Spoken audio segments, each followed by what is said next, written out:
Hey everyone, welcome. Today I have for you this beautiful gnome themed Valentine's Day wreath. You can make this wreath solely and completely with items from the Dollar Tree. Let me show you how I made this adorable deco mesh Valentine's Day wreath. Let's look at the items that we will need to create this wreath. I have here a 14-inch wire wreath frame in silver that I purchased at the Dollar Tree. As well, I have a gnome sign, all in pink colors, different shades of pink.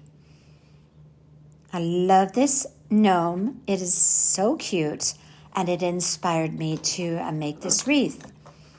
I also have here a little sign that I picked up at Hobby Lobby.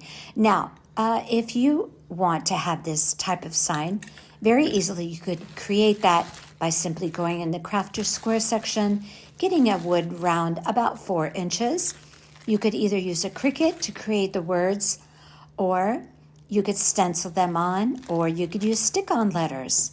I have here some deco mesh. I'm going to be using 3 different colors in the bundles: a deep pink, a softer pink, and white. You'll need at least 7 rolls of deco mesh. Here's some picks that I purchased at the Dollar Tree. They came out with some really awesome embellishments to craft with this year. I was very pleased. Here's some other picks that I used on the wreath. And here we have 2 larger hearts. These also, I think, are very pretty. And of course, I was working with trying to coordinate pinks, which I always say there must be 1,000 shades of pink in this world. And it's very, very tedious when it comes to trying to coordinate pinks, because they can clash or they can be beautiful. This particular ribbon is a velvet ribbon from the Dollar Tree. There's only 3 yards in the roll. But again, that to me was just a little bit clashy, so I ended up not using it. I do have here some white velvet ribbon. I did end up using that, but I used it to create a hanger. That pink ribbon there in my hand, that's from Hobby Lobby, and that as well did not coordinate with the pinks. I have here some pink pipe cleaners, wire cutters, scissors, and of course you'll need a hot glue gun. And there you have all of the items that you will need for this piece. Now on my work surface, I usually just use a piece of Scotch tape, and I measured out 16 inches. I'm going to be cutting my deco mesh in 16-inch pieces. Per bundle, I'm going to be using 1 of each color. However, I did not have quite enough of that very deep pink, so I created as many bundles as I could using that deep pink, and any that I still needed to create to fill up the wreath frame, I just made with the softer pink 2 pieces and 1 piece of white. And I just balanced it out on the wreath so that that deep pink bundles would be balanced and distributed around the wreath to create symmetry with the color.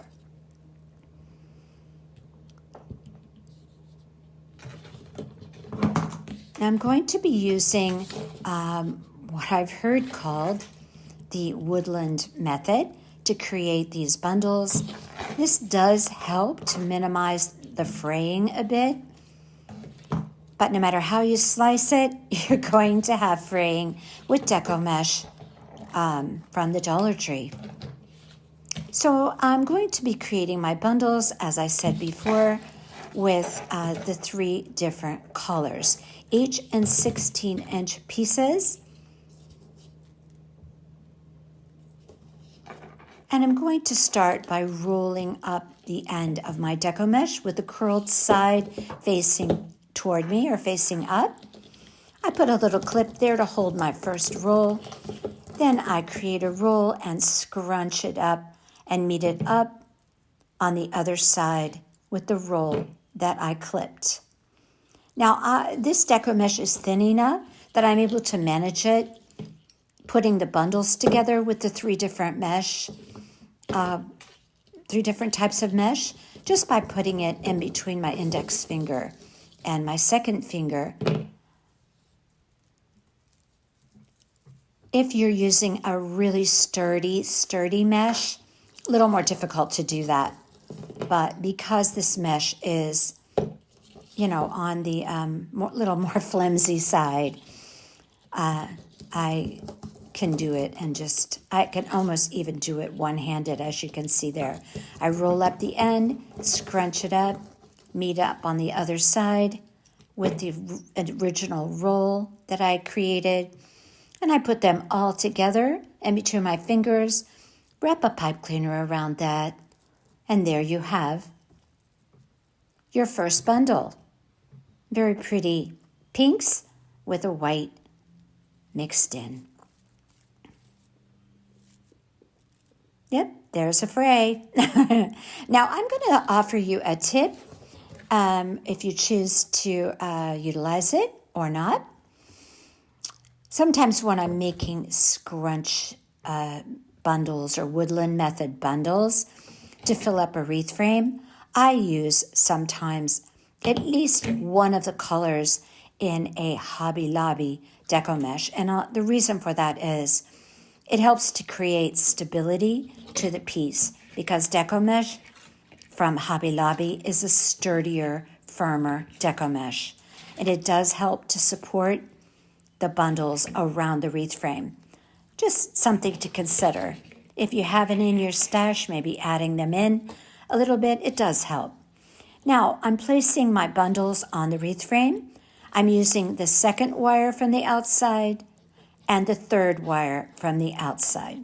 And I zigzag my deco mesh bundle applications from wire to wire.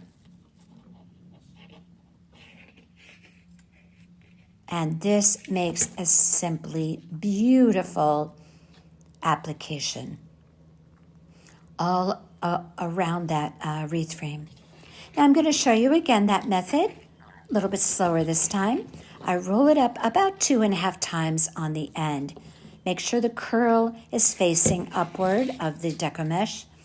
Then on the other end, about 2.5 times. Then I scrunch up with my fingers till I meet the other side.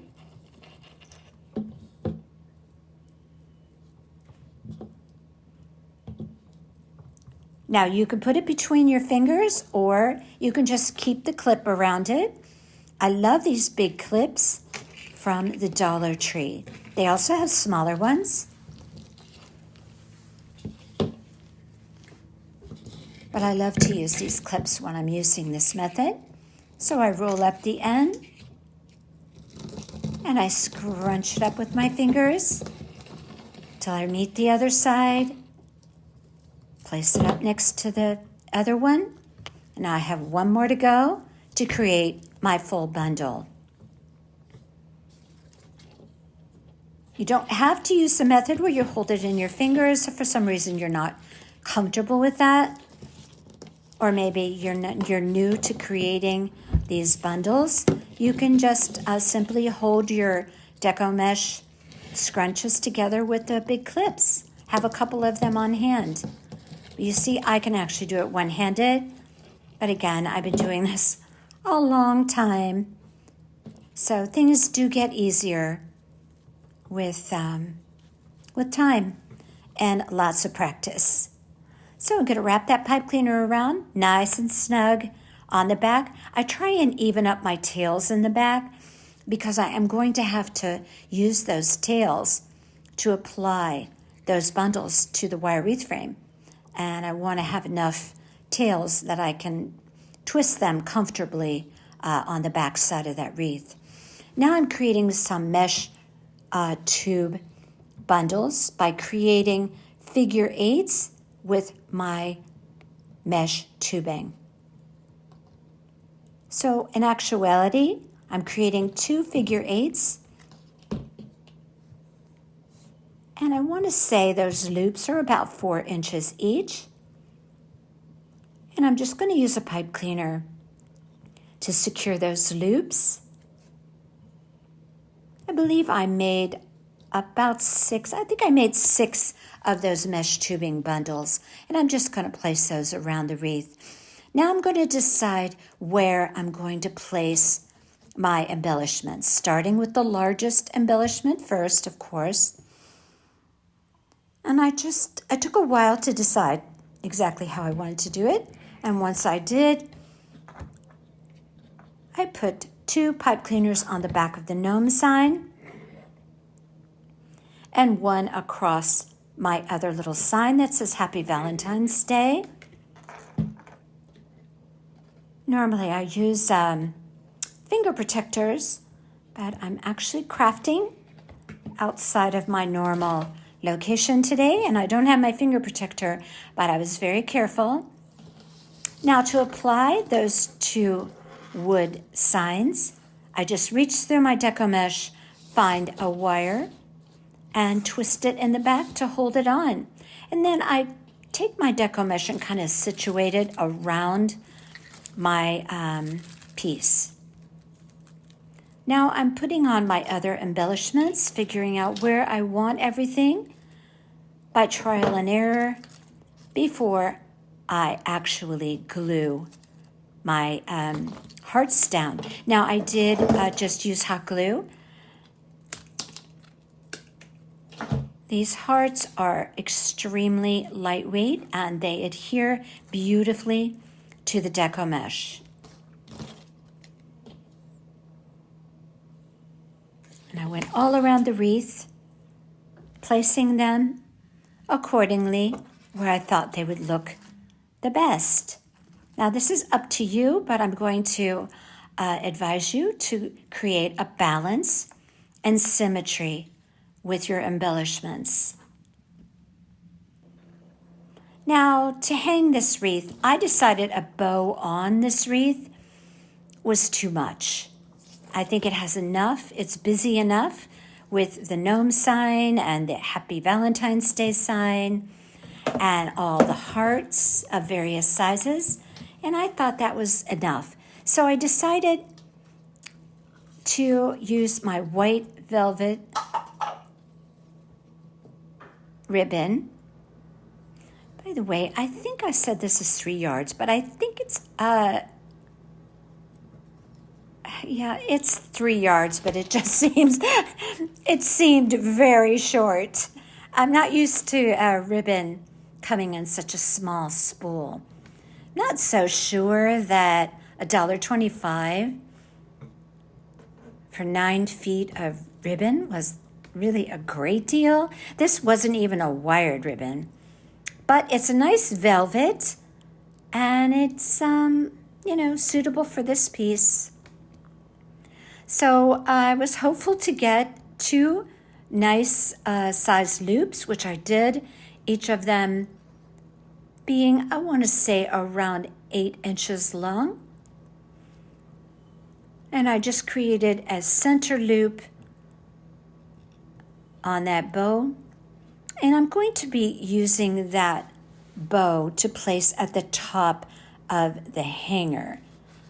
I often like to do this type of a hanger on a deco mesh wreath, especially if I could speak, if it's one that has a lot of embellishments on it. So this white velvet bow is going to be placed at the top of my ribbon that I wrapped around the top of that wreath to create a hanger. I'm going to angle my tails. Now the piece that I cut for the top to hang the wreath from, that's up to you whether you like your hanger to be longer or shorter. That's something you determine by wherever you're going to be hanging the wreath. This particular wreath is going to be in the mammography room. I am an ultrasound technologist. For those of you who follow my channel, you may know this already, but I work closely with mammography, and their room is very, very pink. So this gnome wreath in beautiful pinks will go very beautifully to decorate the room or the door of the mammo room for Valentine's Day. Now, what I like to do is, after I feed my ribbon through the top of my wreath, I pinch it on the end of the ribbon, wrap a pipe cleaner around it, a full-size pipe cleaner, twist it in the back, and then I create a loop, and this is going to be the hanger. So that one pipe cleaner served to scrunch the ribbon, to gather it up, and to create a loop for the hanger. Now, I'm going to take my bow, and with the pipe cleaners that are in the back, I'm going to simply wrap it around that area where I scrunched that piece of ribbon that serves as the hanger, and I'm going to twist that, and I'm going to give it another little bit of stabilizing by placing some hot glue behind there. I have a little bit of excess ribbon there that I'm going to be cutting off.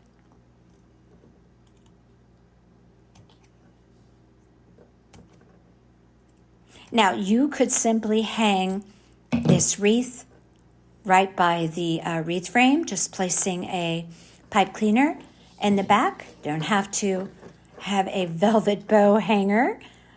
This is just an option. And there I am, just gluing that to secure that in the back. And this can be hung from that loop that I created in the back of the bow. And there you have it. And here you have it. One adorable gnome Valentine's Day wreath. I love this one. Let me know what you think of this one in the comments. And if you're not currently a subscriber, I hope that you will become one so that we can share in the projects that I do in 2024. I'm looking forward to that. Okay, until next time, you all take care.